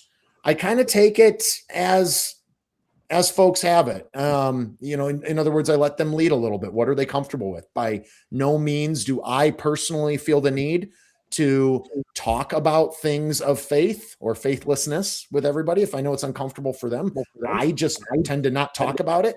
But I think everybody's different in that, right? And one of the things you want to look out for first and foremost is, are you protecting yourself? Are you setting boundaries in place that put you in a space where you're both safe, where you're respected? And those boundaries can be built quite differently for everyone as well. Is that helpful? For sure. Yeah. Yeah, absolutely. There is actually, let's see, I think I have it here. I'm going to step off screen for a moment to grab this book. There's this great book that I recommend all the time for folks. I know you've already left the faith, Alan, but for those, or have already come out publicly, this great book, this is, about a decade old, Greta Christina, Coming Out Atheist, How to Do It, How to Help Each Other, and Why. And one of the things I love about it is, one, it has like a little mini 5-page chapter on like every different type of relationship there could be, like every type of relationship, your coworkers, your boss, your spouse, your kids, your family, your neighbors. It just breaks it down. It's like 30 or 40 different subsets of types of relationship. And it just really shows good, practical guidance and help on little nuggets to think through, while saying there's no one right or wrong way to do all this. Sometimes it's best not to come out publicly, or to never come out publicly to a particular person in your life. So it really is custom built. We can certainly talk through more granular, anything you'd like. But that's something to think through there. So may I jump in? I'll just answer your question, Victor. So my relationships, there's been almost an even split, I found, with my relationships. I've lost a lot of Christian friends as a result of leaving the faith. There's no doubt about that. I actually lost a lot of Christian friends when I closed my church and got divorced, because that was already a painful experience, and that was just part of the territory. But even afterwards, once I became an atheist, the friends that I still maintain, they've been dropping off slowly, but it's kind of annoying. But then there's some that don't really care whether or not I'm an atheist or a Christian. They're just truly friends, and those friendships have not dwindled at all. And we just don't make it an issue. And I respect their opinion, and they respect mine, and we just don't care to discuss it because we just don't want to fight. We'd like to be friends. So that's been effective. But I have also found that by coming out as an atheist and being public about it, several things have happened. One is I've rekindled a lot of friendships with people from my past that I had no idea also escaped Christianity. And they were also waiting for people like me to make contact with them. And so people like Jen Fishman, I told you about, my friend Jeremiah, I told you about, my cousin Ben, like people. And it's amazing. My JP Cody, so many people. I could just go on and on. So I've rekindled quite a number of friendships of people that I just lost touch with, and now we're closer because we share common interests. And that's just the way friendships go. You lose people and you gain people, not just because of religion, but that happens in everyday life. It's not like people make it sound like, oh, the reason you're losing it is because of Christianity. Well, not really. This just happens. I mean, when I left my transfer to different post offices, my friendships dwindled with those coworkers because we're not in the same room anymore. So that's just the way life is. So that's going to happen. You're going to have things all over the place. But the one thing that I've been able to do to sustain some of my friendships and my family, actually, that's the biggest one for me, because I know a lot of people lose family. I've been able to keep a close relationship with my family because I set boundaries with them. And I told them up front in conversation, I said, listen, if we want to remain close and you want to have me come by or whatever, you need to stop shoving Jesus down my throat. You need to stop, talking about it. You need to stop trying to pray with me. And, and go ahead. Oh, I thought when we have Victor, family get together, if you're in a room with my kids, don't you be telling them and brainwashing them about this stuff. I was like, that's fine as long as you can keep that boundary. We don't have to talk about religion. We can stay family, and we've been great. We've had no problem.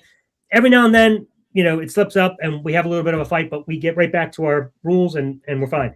So you may have to do that if that's an issue. But for the most part, I have not found my life to be in that much turmoil because of relationships. I mean, yeah, I miss a couple people that turned on me, or maybe they feel I turned on them. I don't know, however it goes, but it is what it is. I have so many other things made up for it, so it's all right. I don't find that this has destroyed my life in any way, relationship wise. Is that Victor, I don't know. Yeah, let me ask you, Victor, and thanks, Alan. Are there any relationships where you're second guessing the hard stance you've taken? Is that maybe part of the motivation for the call? I was just interested to get you guys' perspectives. Yeah. Because I left the church and to go to a more progressive church. Mm-hmm. And what happened was it delayed my deconversion by a decade. Wow. So in the end, that's all that happened is that but I have my family relationships to think about, and there's no boundaries yet for me because I actually activated my account and I came out publicly, and then the show of defiance,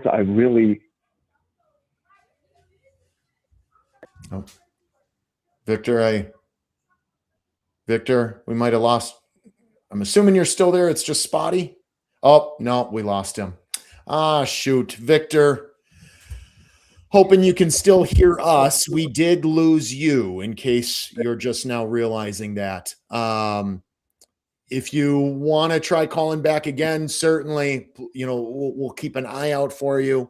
But I really, really appreciate this call, because this is something that a lot of folks really have a hard time with, right? Because we really don't know what to do, because these relationships are so important to us. I mean, literally everyone we know is some level of relationship.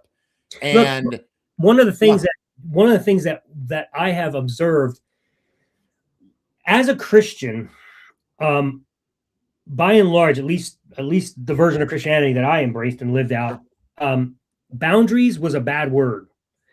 Boundaries is something that you're not supposed to have, because you're supposed to be open and honest, and everybody's supposed to have rights to you, and God reads your mind. And so when you start setting boundaries, it's almost this icky feeling like, oh, maybe I'm not being exposed enough, maybe I'm not being truthful enough or honest. Once you leave that and God's not reading your thoughts, and you have the right to make your own life, and there's no rules, and there's no dictator saying that you must be this kind of person or that kind of person, and you have human rights again, and you can do whatever the fuck you want. You now can say, I am valuable in and of myself, and everybody else has the privilege of being my friend. And you get to set your own boundaries as to what you're willing to accept and what you're not. And you'll be amazed, if you hold that ground, how many people and how many relationships you're going to have that you will cherish, and they will thrive and grow, and you'll have a lot more enjoyment in life, not having to pretend like you have to hide something or conceal something. If you choose what you want and then you set the boundaries, you get to live how you want. That's a pretty cool way to live. Yeah, no, absolutely. Well, and here's the thing too, is it really is, it's not all or nothing, right? In terms of the kinds of relationships you have, your stance with them, whether or not, to what degree you're fully out with them, to use that terminology, that you're fully forthcoming or just completely transparent or whatever it may be in terms of your lack of faith. It doesn't have to be all or nothing. I do think generally there is this thought, this guideline of, it is easier in some ways, and this is the general arch, and then there's a few bullet points underneath. It's easier in some ways if you're comfortable being fully transparent to everyone and anyone about where you are in your lack of faith, the easier it is in some ways, because you can just deep breath, be ourselves. You can just be yourself, and whoever sees it, sees it. And if they like it, they like it. And if they don't, they don't. If they want to, if it brings you closer, great. And if they want to tell you to fuck off, well, then they can fuck off, right? So there's a bit of just comfortable ease in being able to be transparent. That said, the number one thing you got to look out for is your own protection, your own boundaries. And sometimes, and there's no right or wrong answer on that. Nobody can tell you this is the litmus test, this is the checklist. No, just if there, for instance, if there's someone where, I'll pull that comment up in a moment. But if there's someone where you feel like for whatever reason, if you share this side of yourself, it might become you might be physically in danger, right? Or that they might be so upset they might do something stupid, or they might come after you for XYZ reason. Well, you got to look out for your own welfare and safety, number one. Okay. I also tell folks during my work, especially my work when I was president of the Clergy Project, which is a nonprofit currently active in 35 countries around the world that works with religious leaders around the world who no longer believe in God stuff. And it provides a nonprofit providing them peer support. Hey, you're not the only atheist minister in the world, providing them peer support, community resourcing, help connecting them to therapy, to free therapy, things like that. And then in addition to peer support, community resourcing, also career transition assistance. Doesn't magically open the door for you, but it can help get you in the right direction, help give you, especially given that it's free, help give you some good resources for career assistance. I say all that, I give background to what the Clergy Project is in case you're not familiar, because otherwise it sounds like something totally fucking different than an atheist org. But one thing I would always tell, and I get flack on this a lot, is if you're still in the ministry and you realize you're an atheist, don't leave. Stay. Put your plan together. And you hear, oh, but then you've got somebody who's preaching things they don't believe from the pulpit. Yeah. So, well, but it might hurt somebody. They're encouraging people to go to faith.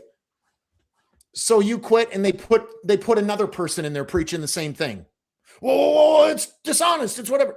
Listen, when you've been duped and your whole life is upside down, you have another set of responsibilities to care for your kids, to make sure they're fed, to make sure they're provided for, to make sure you're in a place where you're safe. So coming out, though, that's the general rule, is first and foremost, it's nice to be able to be fully transparent with everyone. It's more comfortable that way. That said, first, you got to look out for your well-being, the well-being of your family, your safety, things along that line. There's more we could say. There's been some fantastic chats in the comments, by the way, of people sharing some of their own difficulties, struggles, challenges. Look through that. Maybe we'll put some on the screen here in a few minutes. But Alan, what are your thoughts on that? Anything you have to say before we start shifting to bullshit Bible verse of the week? Yeah, sure. I really appreciated what you just said about the pastor thing. And I want to personally invite anybody that's a pastor that is in that situation. You feel free to personally email me, call me. We can talk, because I am more than willing to give my time to help you put together a plan and figure this out, because I don't want you to have to go through it alone. It sucks to go through that alone. It was hard for me. Mine had nothing to do with atheism, but Jesus, man, it still sucked. So I'm more than willing to help you do that. I have a feeling Drew is as well. So, but at least I'll express it for me. Feel free to email me, and let's set up a time and let's talk, so you don't have to travel that road alone. I would love to do that. Also, one last thing I'll say about the relationships thing is, when you leave Christianity, I guess religion in general, it will cost you your community, your faith community. And that's one of the hardest things about leaving, obviously, because you're attached to that. Like I said, once the brainwashing gone, that becomes a lot easier. You realize it's actually doing nothing but feeding that addiction. And you realize it's like being at a mental institution where you're being forced to take a pill to keep your mind numb. And then you realize you don't need that pill. Would you stay and continue to take the pill just because you have friends there? Doubtful. You'd realize you need to get out and get healthy. So So it's the same type of thing. Sticking around is not necessarily the healthy thing. You'll realize that once the brainwashing is gone and you no longer use faith, and then you might actually help other people get out. But anyway, point is, when you lose that, you have to realize that the reason you're losing it is not because you left. It's because they trapped you in the mind virus to begin with. So it is not your fault that that's happening. It's their responsibility and their fault. And shame on the church for doing that shit to us. So when you do leave and that happens, one of the most important things that you have got to do is have the right mindset. You got to realize that relationships are organic. They will take time to build. So yeah, it might hurt for a couple of years. You might feel alone for a couple of years, but I promise you, if you just don't quit and you just keep on going out and keep talking to people and keep your head straight, things will come around. And before you know it, you'll have a whole new life. Like I said, when I stepped out, I had no idea what I was doing. It was like stepping into a void of its own. I was like, what do I do with my life? I didn't know I had friends. I didn't know where I was going to go. I didn't know what I was going to do. Look, man, a couple years later, here I am. I even have my own show. I'm doing a show with Drew. I mean, I never saw this coming. This is incredible. So it will happen, but you just got to have the right mindset and don't let the weight bury you. Always let it stay where it was. Not your responsibility. It was there. Hey, Yay. I think was that Victor? Victor, are you back? You I had him him through the web line. Drew, we had him for 3 seconds and I talked through it. Man, Oh no. I'm an asshole. No. You're.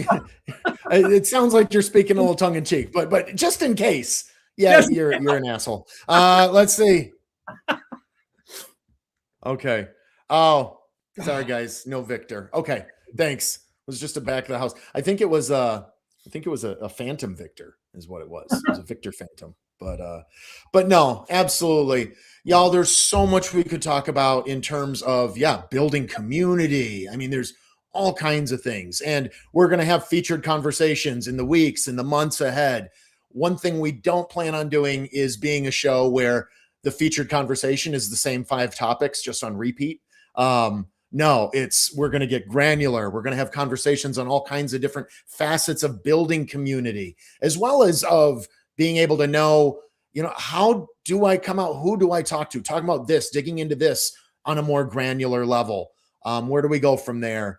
Yeah, most of the churches, to what you're speaking to, Alan, most of the folks from the churches that I pastored and the church I grew up in, I'm disconnected with. I'm open to it. I mean, it's not official. There's just, we've lost the commonality. People who do call in, or people who do reach out to me from my church days and are like overtly preaching, evangelizing, giving me this long letter, handwritten letters. Dear Andy, I grew up as an Andy. Okay. My name is Andrew Joe because my mama named me with the idea that I would be known as Andy Joe. So thankfully that stuck all of 2 weeks. And then eventually Andy shifted to Drew. But so these long handwritten letters, dear Andy, I'm grieving over your soul. You need to turn to Jesus, et cetera, et cetera. There are times where I set boundaries where I'll either ignore the letter, or if they keep it up, I'll be like, listen, y'all want to preach to me, I'm gonna preach to you, okay? And to just give them a little bit of their own medicine on why. And hey, I hope one day you'll turn to reason. And I hope just basically reflecting the same energy back at them. And usually that stops real quick. There's all kinds of things we could talk about. But seriously, brother, I love the work you're doing. And I can't wait to read your book. And I'm looking forward to it most emphatically. But let's do this.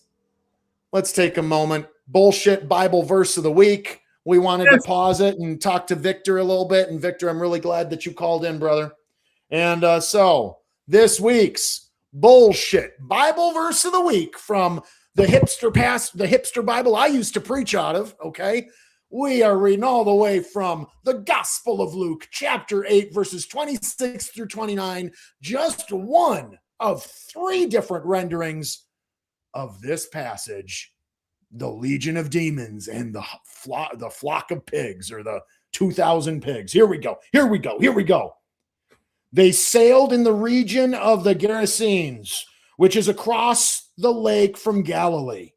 When Jesus stepped ashore, he was met by a demon-possessed man from the town. Matthew says it was 2 of them, but either way, it's the Bible. We don't need to focus on the details. Okay. He was met by a demon-possessed man from the town. For a long time, this man had not worn any clothes or lived in a house, but had lived in the tombs. When he saw Jesus, he cried out and fell to his feet, shouting at the top of his voice, "What do you want with me, Jesus? Son of the Most High God, I beg of you, don't torture me." For Jesus had commanded the evil spirit to come out, damn spot, come out of the man. Many times the demon seized him, and though he was chained hand and foot, and though he was kept under guard, the man had broken his chains and had driven by the demon into the solitary places. Jesus asked him, "What is your name?" It's like Breaking Bad, right, Walter White? "Say my name." Anyway, "What is your name?" "Legion," he replied. You liked it? Yeah. This is my children's Bible verse story. Dude, we should have done this in a way where we took turns doing the voices. We should have. I didn't think of that. Okay. Say Legion for me. Give me your best. Legion. Legion. There we go. Sounds like we're a Batman villain or something like that. "Legion," he replied, Legion. Because the demons had gone into him, and they begged him repeatedly not to order them to go into the abyss. The abyss. What is this, a fucking George Lucas film, or is that Steven Spielberg? Anyway, don't throw them into the abyss, they're begging. A large herd of pigs was feeding on a hillside. The demon begged Jesus to not let them go in, to not go in, or to go into them so they don't go into the abyss. And he gave them permission. When the demons came out of the man, they went into the pigs, and the herd rushed down the steep bank into the lake, and they were, what happened? Killed. Drowned. When those tending to the pigs saw what had happened, they ran off and reported this in the town and the countryside. And the people went out to see what had happened. When they came to Jesus, they found the man with whom had the demons had gone out, and he was sitting at Jesus' feet, dressed and in his right mind. Those who had seen it told the people how the demon-possessed man had been cured. Then all the people of the region of the Gerasenes asked Jesus to leave them. "Please get the fuck out of here, Jesus," because they were overcome with fear. And so he got into a boat and he left. The man with whom the demons had gone out begged to go with him, but Jesus told him to fuck off and said, "Return home and tell how much God has done for you." So the man went away and told all over town how much Jesus had done for him. I'd tell him to leave too. Not my pigs, dude. Get the fuck out of here. You ain't getting my pigs next. Alan, I'm convinced. Alan. Save me. It's a good story. You know, I always wondered, it was funny with you doing those demon voices. You know, we got this idea that demons sound like that from movies. Because if you think about it, you can't get that from the text. There's nothing about the text that, I mean, for crying out, demons might sound like this. "Hello, everybody. I am a demon." You know, we don't fucking know. So we're reading this text, and somebody somewhere along the line said, "Hey, I think a demon talks like this." And from then on, we portrayed demons like that. But how the hell do we know what they sound like? It's so bizarre how we've come up with this from a text. I mean, didn't we learn it from The Exorcist? That's what I thought. That's what I'm saying. Like, yeah, it comes from the movies. Oh, well, you know, hey, whether Legion is a Spider-Man villain or a Batman villain, or, you know, the townspeople, I think the townspeople, if this was real and not bullshit, I know we were always told, the Bible commentaries always said, you know, obviously the people wouldn't want him to stay there. He killed their pigs, 2,000 pigs, etc. I don't know. I kind of feel like if it was real, maybe they would have wanted him to stay because it was a fucking miracle and they believed it. But I don't know. What do I know? Either way, I'll tell you this. What's the verdict, Alan? The verdict is bullshit. Bullshit. Well, bullshit. Jesus was clearly Batman in the story. Somebody in the chat was mentioning that it sounds like Christian Bale doing Oh, for real. All right, folks. Well, hey. we want to give everyone a great, big, huge thank you for tonight. Not only the call and the good discussion and all that, but we want to thank our patrons for making this happen. Karen Butcher, Logan Fisher, Amanda McLeod, Rion, Dan D, The Bible Says What? Sunny Shell, Phil Calderone, Victor, and Kellie King. Also want to give a great big thank you to our YouTube members, Kelly Laughlin, Logan Fisher once again, Stop the Stupidly, Infidel, Angela, Skeptical Scott, David Ponciano, Erica, 9706, Jason Freer, and of course, Tons of Mice. And seriously, to our crew, thank you so much for making this happen. Bree Badger, Cole, Ember, Michael, Stacy, Wes, most of whom are back in the back room tonight, spinning the gears and making the shit happen. So seriously, thank you for all of that, moderating the chat, call screeners, all of that, which leads me to one of our most important announcements, and that is that we are very eagerly looking for additional call screeners, additional chat mods. You may notice that Skeptic Haven's lineup of shows is quite rapidly expanding here in recent weeks and months. And so, yes, come join the team. If you think you might be a great fit in helping us navigate the chaos, then we would invite you to email skeptichaven@gmail.com and throw your hat into the proverbial ring, or your scarf, or your shoes, or whatever may be. Okay. But again, thanks everybody. And we're going to keep the show rocking this week, coming up live. All right, folks, this is not the whole show. We got more shows coming up. Okay. Tomorrow, 8 p.m. Eastern time, we have Critical Call with AJ Ruley, and joining AJ this week is Aaron Lewis, where they're going to talk about purity culture fails youth, how purity culture fails the teens. Okay. Then on Friday, we have a special double feature, the first of the double feature, debuting at 5 p.m. Eastern time. We have the Deconversionists. And we have a special little promo trailer here for you. The Deconversionists, go ahead and kick it, back room, y'all. Hey everybody, Alan Bondar here, aka The Unraveler. Super excited about our new show called Open Room. We are the Deconversionists. And every Christian has their own version of Christianity. We are here to unravel your conversion. Join us at 4 p.m. Central or 5 p.m. Eastern. Fridays on Skeptic Haven. See you there.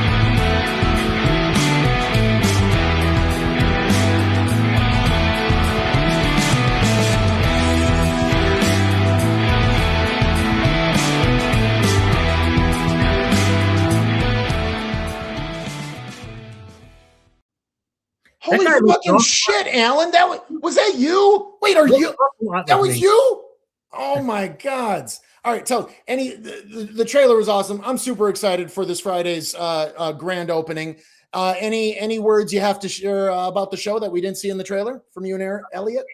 As it said, it's an open room, and we invite anybody that wants to talk to us about faith, about God. We are going to be implementing the Unravelation method. Hopefully bringing that into the show in a unique way that you haven't seen in other call-in shows. So it's a little more challenging when you're just doing it conversation by conversation versus, a whole book. But we've talked a lot about it, and we really think that we have something unique here to bring to the table. So we hope that you will call in or go to the open room. Actually, we want to do visible. We're going to do visible calls. So we're actually talking to people face to face. But yeah, it's a great chance to dialogue with us and tell us your story about God. Try to convince us of God. Show us how we can know God, and we'll help you unravel whatever your thoughts are on that, hopefully effectively. And if not, you walk away a stronger Christian. Everybody wins. Absolutely. And you've had sorry, one more thing. And anybody can call in. You don't have to be a theist. You can be an atheist and just join the conversation. We'd love that too. But anyway, didn't mean to interrupt. Go ahead. Yeah, no, that's great. Absolutely. Let's see. And then, the second session of Friday night's doubleheader is at 8 p.m. Eastern time. The Thought Experiment is returning with yet another session. This one's going to be with Justin Frechette moderating a debate on the existence of Jesus. Mythicism, for those who like the fancy terminology, debating mythicism between theist Benjamin Black Watkins and everyone's favorite, the godless engineer, John Gleason. Then on Sunday, we have, of course, at, again, 8 p.m. Eastern, we have Let's Talk. This week, AJ is taking the chair, and joining AJ is going to be Misinterpretation. Good stuff all around. Let's see. Before we close, I know we've talked pretty thoroughly about your projects, your book, things along that line. Alan, anything else you want to throw out there? Make sure we're connected. Make sure we know what's going on. Of course, everything's in the show notes, folks, and how to get in touch with Alan and whatnot. We're going to do the benediction here in a few moments, but anything else you want to plug or tell us about? Yeah, sure. So on my personal channel, The Unraveler, I think the link's in the info. I'm currently running a 52-week series called Unravelation in preparation to launch the book. So I've taken concepts from the book, but it's actually done from the post-Christian experience. So if you have deconverted, it's an encouraging series for you to be able to track how the things that you have left and any things you're struggling with. Again, got a lot of great feedback on this. I would encourage you to check it out. So far, it started the first week of January, and there's 2 episodes every week. They drop Mondays and Thursdays at 4 p.m. So I would encourage you to go check that out. Subscribe to the channel, please. I would love that as well. It would really help me out. And then also, if you watch the videos, just click like. That makes a huge difference. It helps the algorithm, the almighty algorithm, know who to send these videos to or whatever. But definitely check that out. It'll give you a lot of encouragements. They're short. They're like 6, 7, 8-minute segments. There's nothing major to them, but a lot of good content. So I encourage you to check that out. And then also, if you are looking for a place to dialogue with both atheists and theists in an environment that's the reverse of church, where the theists are invited to come in and learn from atheists versus the other way around, where we get to evangelize, so to speak, come to Deconversion Nation on Facebook. We invite you to do that. It'd be a great opportunity for you to be there. Plus, you can just share whatever you want, and people ask questions about atheism, or even if you're not an atheist, but just journeying and trying to figure stuff out. Anybody's welcome, obviously. But it's a great place to converse and have dialogue. And I'm hoping people will be able to observe us utilize, again, the Unravelation method as we go through the process. It's a newer group, so it's not gigantic yet, but we're hoping to build it and see what happens. I imagine once the book releases, we'll see a lot of people funnel there through that as well. So please go join it. We'd love to have you over there. Fantastic. Awesome. One clarification, folks. Okay, I was not familiar with Benjamin Black Watkins when I talked about this Friday's debate. I assumed one of them was a theist. But no, the reality is both of the debaters will be atheists. They're just taking alternative positions on whether or not Jesus actually existed. So again, Benjamin Black Watkins and godless engineer John Gleason, both atheists. Well, folks, we do want to remind you, it is our desire to develop even just a little slice of community here on this show, whether it's through the chat each week, whether it's by calling in, whether it's looking for other ways to get involved throughout the week and out in the sphere. Maybe it's, I don't know, having viewing parties in the weeks ahead with all your community, all your folks and people. Either way, we'd like to invite you to think about how you might invest in seeking and sharing guidance as we're all at different stages in these post-faith journeys. I'd invite you to start thinking as well about next week's featured conversation. Remember, each week we're going to share what's next week's conversation so we can tee up, start thinking, let those calls and questions percolate. And I'm curious, as we gear up for next week, I'm curious for the women out there listening. I'm curious to hear if you feel more or less safe after exiting your faith and or your church. Did leaving your faith help you feel more safe, or do you maybe feel less safe? I'm curious as well what the rest of us might learn about functioning in society as a healthy humanist and as our ethics grow and develop, hopefully, after we've left the faith. And I'm also curious what some of us, specifically cis men, but really all of us, how we might be a better support to all of our other human siblings around us in all of the varied complexity of life after faith. To dive into these conversations, as well as anything else y'all want to call in about, we have a familiar face joining us who's going to be here and going to be joining us as co-host at the game is the final Wednesday of every month. Your favorite, a familiar face here on Skeptic Haven for the last few years, and my wife, Stacy, the apostasy, Bekius. So she's in the co-host chair next week, fielding these questions, and again, pretty much anything else you want to call in about. So start thinking even now about what those questions might be, what you might call in about, and keep in mind boots on the ground challenges that you're facing in real life always take priority as we're navigating life after faith. All right, Alan. So I do believe I invite you, brother, bring us to a close. Bring that benediction. Bring us any final words of encouragement and take us on our merry way, brother. I will. Before we do, I just want to say one last thing. Tonight's show was supposed to be with Seth Andrews, as you know, and as most of the people watching know. Mm-hmm. And I got the privilege of jumping in at the last minute because Seth had the cancer. But I realized something interesting. You had better than Ezra, and we have better than Ember, and now we have better than Seth. So we're just going to roll with that. Yeah. And yeah, absolutely. As far as the benediction goes. And thank you for jumping in so quick and being able to fill in the gap. Really appreciate that. And for anybody looking for Seth, I don't know. This isn't Seth Anderson or Andrews. I apologize. This isn't Seth Andrews. No. But Seth will be in. He's already rescheduled. He had a family conflict, but Seth will be back here on June 10th. Is when he will be booked. And between now and June 10th, we have a different super amazing co-host every single week already lined up. So keep on tuning. All right, brother, give us the good word and bring us home. As we learned from our story today from the Bible, may you send away the Lord of the demon pigs and may he never return again. Amen and amen. There we go. Have a great week, folks. Stay around for the final closeout if you want to see the video, and we'll check you next week. Peace.